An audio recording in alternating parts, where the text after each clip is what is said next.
Hello my creative friends!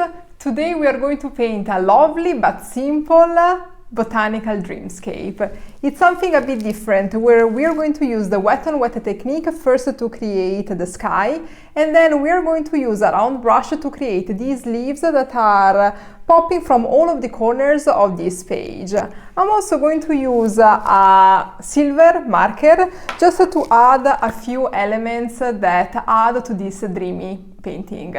My name is Luisa and this is the Lulu Blue Studio. Let's start painting together. We start creating this dreamscape from the background, from this sky. And in order to create this sky, I am using just clean water and a round brush to wet the whole paper. This is a sped up process. Everything I'm doing is just adding clean water onto the page. When this step is completed, I take with the same brush a little bit of Cobalt Blue. I've decided to create this whole composition using mainly two colors, Cobalt Blue and Quinacridone Magenta. You can use exactly the same colors as I'm doing, or you can decide to create this whole dreamscape using other colors. It's up to you what is fun for you and depending on the colors that you have available. Everything I'm doing is just taking a little bit of color. In this case, I am taking Quinacridone Magenta, and I'm allowing this color to blend onto the wet surface. Sometimes I am just using the tip of my round brush in size 12. Sometimes I'm using the belly to allow bigger spaces to be covered with the pigment. I encourage you to create such a sky because you can really play with the wet and wet technique, but you can also discover what different amounts of water can allow you to achieve technique-wise. Also, you can really understand what is the behavior of color when it's laid onto paper, when the paper is wet, and you can also see what are the effects when the paper starts to dry. If while you are practicing this exercise your paper during this phase is getting dry, don't worry, you can always add more water, clean water, onto the surface. Just for reference, this dreamscape has been painted on a half a sheet of Saunders Waterford cold press paper, which is 12 by 9 inches, so I took a sheet and I just cut it in half.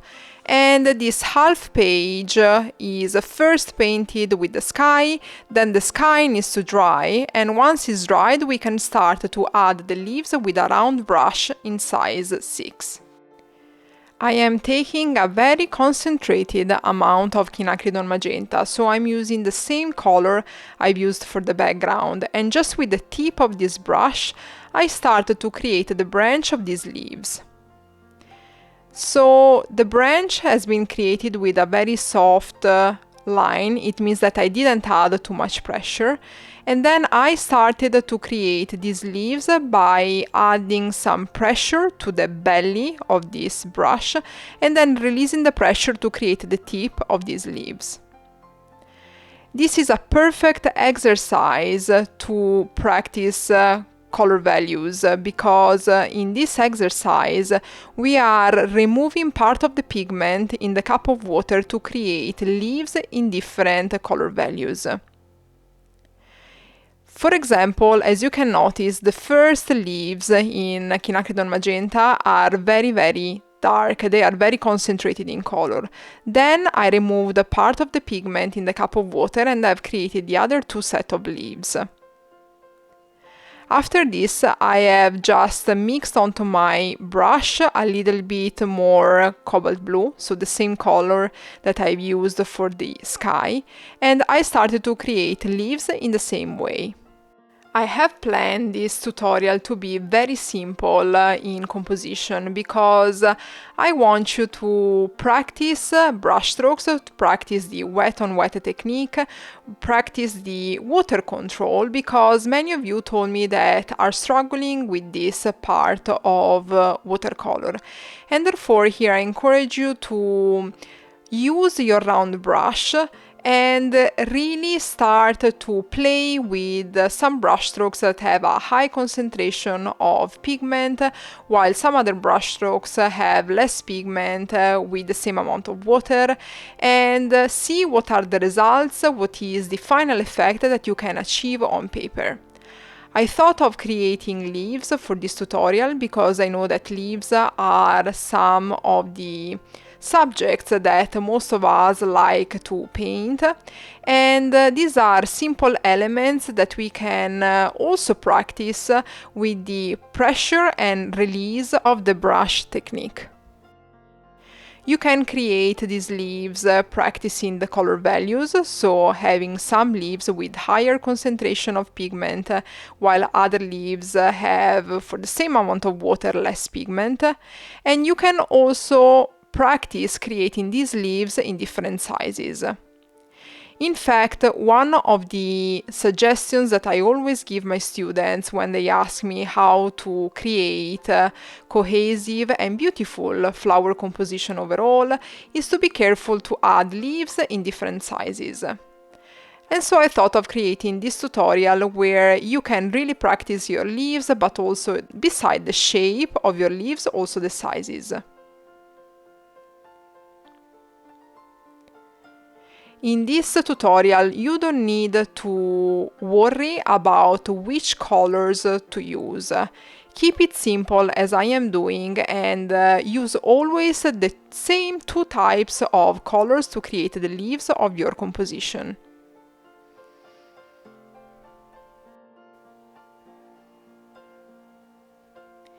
In this tutorial, you can also practice how much pressure you can add to your brush when you want to create either fine lines or thicker lines. If you are struggling with water control, I will link down below in the description another video that I've created where I explain how to manage water when painting in watercolor, and I really hope it's going to be a complementary video to this one that can really help you to understand how to play actually with water and color in order to obtain different effects on your compositions.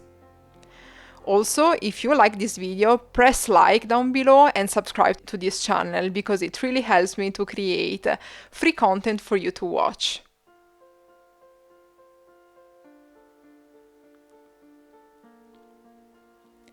In this moment, I've decided to use a high concentration of Quinacridone Magenta to create a branch of leaves in the upper part of the composition.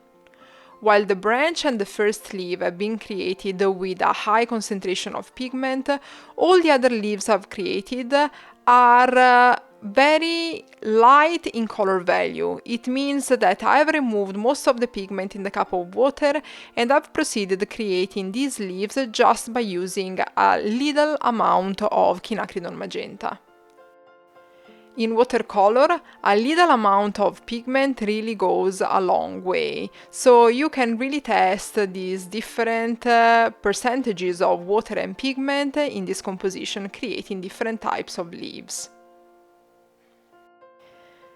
If you like the content of this channel, remember that you can always download for free the Beginner's Guide to Watercolor Flower Painting, a free ebook that I wrote for all of the beginners who want to improve their watercolor skills in painting flowers. Downloading this ebook will allow you also to subscribe to my newsletter, where I share useful news from the Lulu Blue Studio and the watercolor world. And at this point, I'm adding the last set of leaves, which is created using a higher concentration of Cobalt Blue with a little touch of Quinacridone Magenta. I really like this type of violet, of purple that comes from the mixture of these two colors, and this was something that I really wanted to share with you as well. To add a dreamy effect to this watercolor painting, I've decided to add a few elements with a silver marker.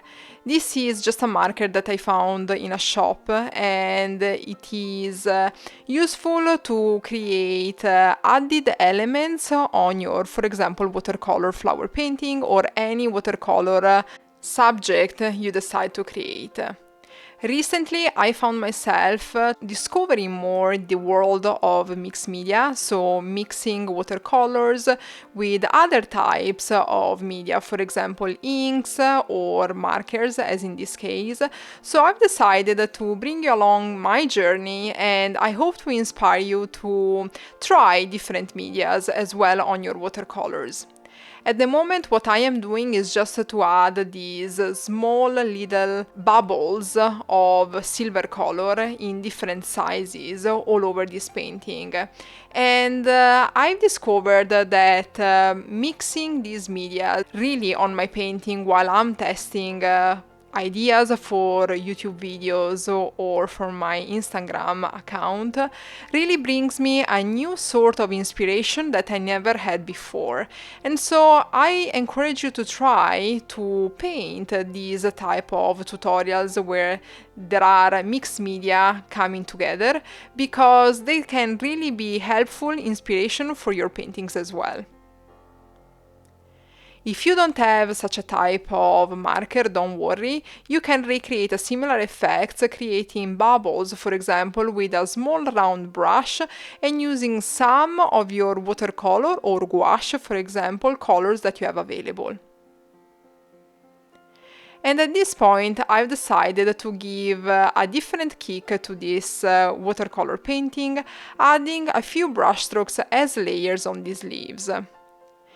As you know by now, I really like to add through the wet on dry technique these sort of veins on my leaves. This is a little bit my type of style, and therefore I've decided to add these elements on this painting as well. Not all of the leaves have these veins, but only a few of them. This because I wanted to leave a sort of light effect to this dreamscape, and I didn't want to have too many heavy elements, let's say. So this is the reason for me to decide to have just a few brush strokes as layers. But of course, depending on the result you want to achieve, decide how many layers you want to add to this composition. This is a quite different type of tutorial for the Lulu Blue Studio, but I really find myself in this period exploring and experimenting with different media and also with different subjects. So I really hope that this type of tutorial is giving you also some fresh inspiration, and I hope in general that you like this type of content as well. Please let me know in the comments below if this is the case. It really helps me to understand which type of content to create for you on this channel.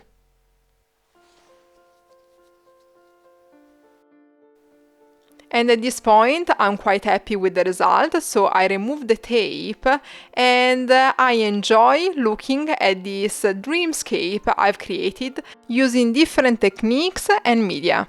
I really hope you enjoyed this tutorial as well. Let me know in the comments. See you in the next video.